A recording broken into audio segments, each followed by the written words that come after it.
Bom, então agora voltamos à vaca fria.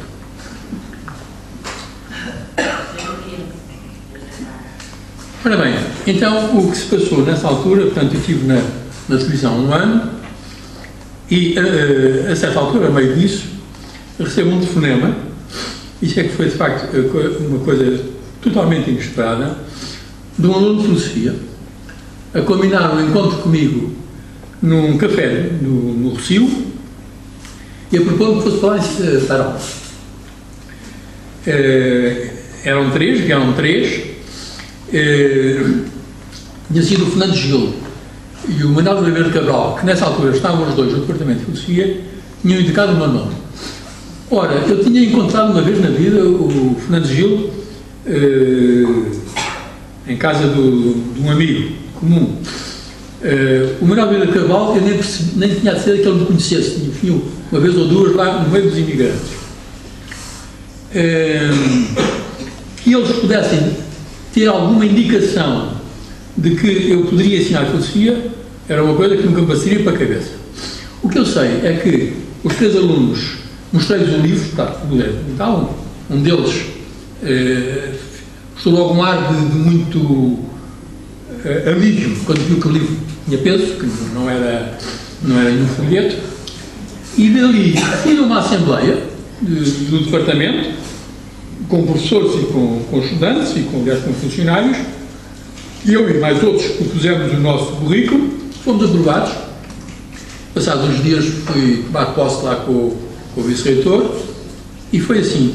Eu não tinha nenhum diploma de filosofia, portanto tinha aquele livro que era feito de uma filosofia que ali ninguém conhecia, porque isto foi o que foi mais engraçado em tudo isto, é que naquele departamento de filosofia praticamente ninguém conhecia o estruturalismo, e não só o estruturalismo, como o pós-estruturalismo, Deleuze, Derrida, a psicanálise, coisas desse género. Ninguém sabia nada disso, eles sabiam a filosofia que se ensina tradicionalmente, e eu, essa filosofia que não sabia, só sabia, era justamente esta parte que eles não sabiam. Mas é que eu acho que até me casei bastante bem com aquele ambiente.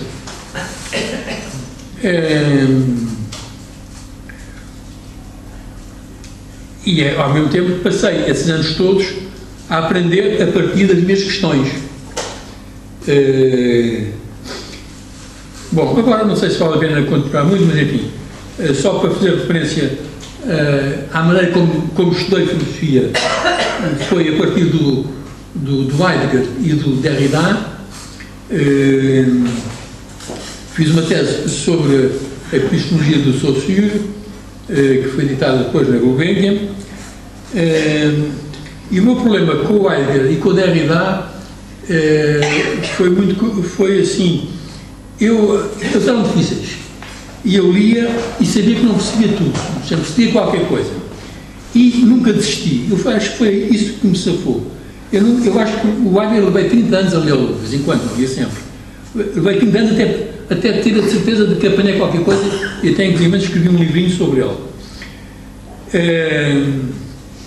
Ora bem, em todo este percurso, portanto, o que passou foi que o meu cristianismo e o meu marxismo foram-se apagando por ineficácia. Ineficácia para aquilo que eu fazia, isto é, não tinham lugar. E eu nem nunca dei muito por isso. Eu nunca me considerei ateu, nem nunca me considerei ex-marxista. Isto é, aquilo que me pareceu forte nessa minha experiência não se apagou, julgo eu.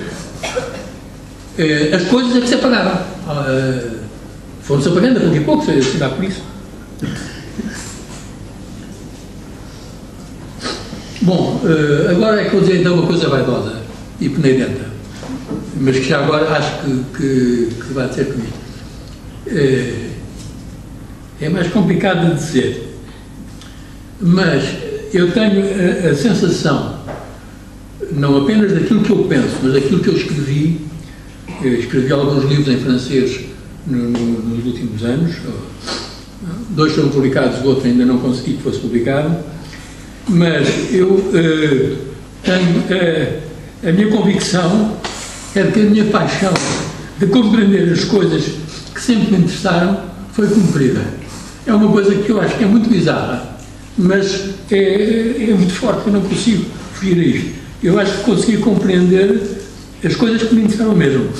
A relação entre tecnologia e ciências e a história do saber ocidental e o cristianismo. Eu acho que isso entendi. Pronto, agora se quiserem fazer perguntas é mais fácil. História de ocidental? A história do saber ocidental.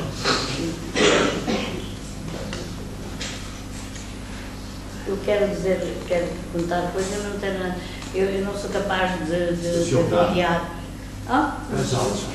Eu não sou capaz de avaliar a sua relação com a relação do Fernando Belo com Barthes, ou Althusser, ou mesmo Barthes. Não sou capaz. Portanto, não vou discutir isso. Outras pessoas talvez o farão. Para mim, há duas coisas que me preocupam sempre. E neste caso concreto, omiti hoje. Primeiro, como é que um aluno de engenharia civil vai para o seminário, para além de ter uma mãe católica, não sei o quê. Segundo, como é que um padre deixa de ser padre? Como e porquê? Os comos e o porquê. Isso para mim, a mim preocupa sempre, porque são movimentos muito fortes que implicam algo que vem muito de dentro. Sim. Mas não é filosófico, é interior. Pois, eu julgo que dá indicação do que como é que eu explico isso. Eu acho que fui para a engenharia sem saber o que é que queria. Acho que fui para a engenharia sem saber o que queria, sem saber o que era engenharia, por cima. Eu nunca tive jeito para engenhocas, está assim. Um irmão meu que sempre foi engenhocas e que foi engenheiro. Mas depois decidiu o seminário. Pois, o seminário foi tal experiência espiritual, muito forte. Quer dizer, aí a minha ideia é assim, uma pessoa que nasce numa família como a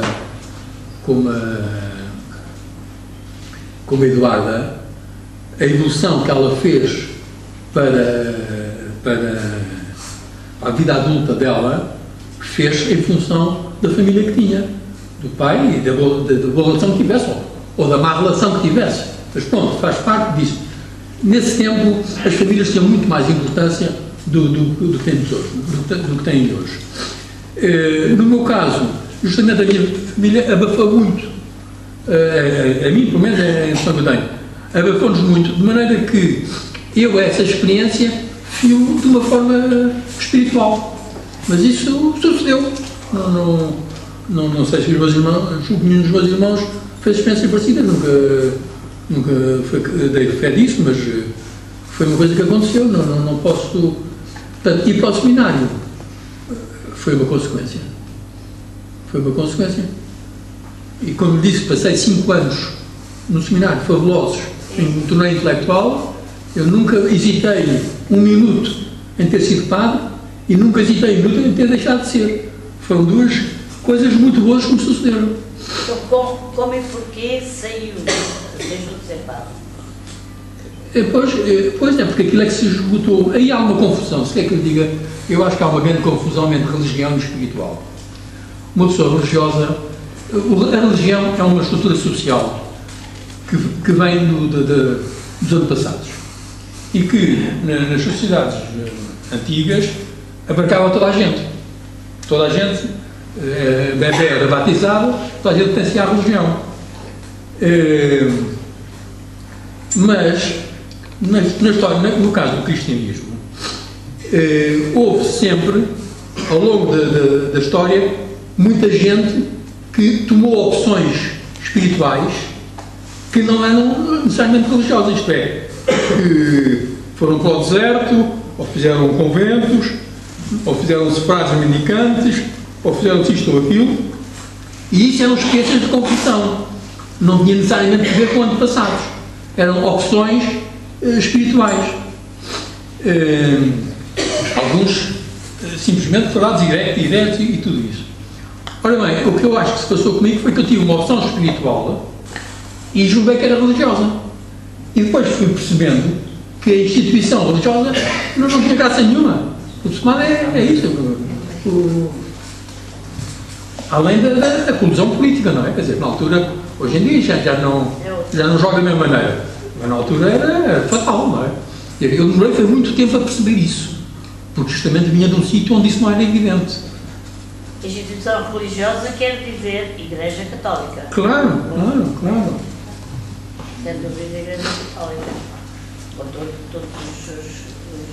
Sim, com todas as coisas que tem. Inclusive até ontem estive a ouvir eu ontem estive a ouvir o Bispo de Lisboa, o Patriarca de Lisboa, que é uma pessoa aberta e assim, e é que ele não estava de acordo, ele dizia que a propósito da adoção por casais homossexuais de crianças, ele não estava de acordo porque via que as crianças é que eram importantes no meio daquilo tudo. Mas isso não vai falar disso. Não vamos, mas é o conceito de Igreja Católica que eu tenho. É que não é aberta, não é capaz de estar aberta a tudo. Pois. Foi isso que o levou a sair dela? Não, eu acho que expliquei. Foi no mais 68, foi naquela coisa toda, foi num mundo que se transformou. Quer dizer, o sair de Portugal para já foi uma experiência enorme, não é? Quer dizer, a gente de repente começa a ver tudo de outra maneira, porque deixa de ter as referências de proximidade, de bairro, de família, de coisas de pessoas que não conhece. A gente está lá fora, não conhece ninguém. Portanto, lê os jornais, vai conhecendo, arranjando uns amigos, não sei o que mais, e tem que refazer o mundo todo. Pois como isto tem a explosão dos anos 68, o mundo todo virou, não é? A gente não pode ficar na mesma, não é?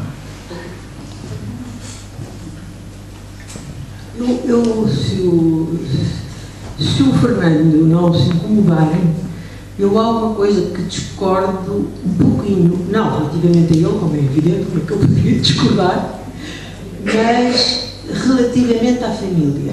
Claro, podes ter a tua opinião. No sentido de que, tendo eu feito um caminho em que a grande diferença é que tu és homem e eu sou mulher, mas de resto bastante semelhante, eu acho que era uma família católica, mas não era uma família fechada. O país onde a gente vivia, o meio onde a gente vivia, era um meio fechado. E como tu dizes, de facto, por exemplo, não se discutia política.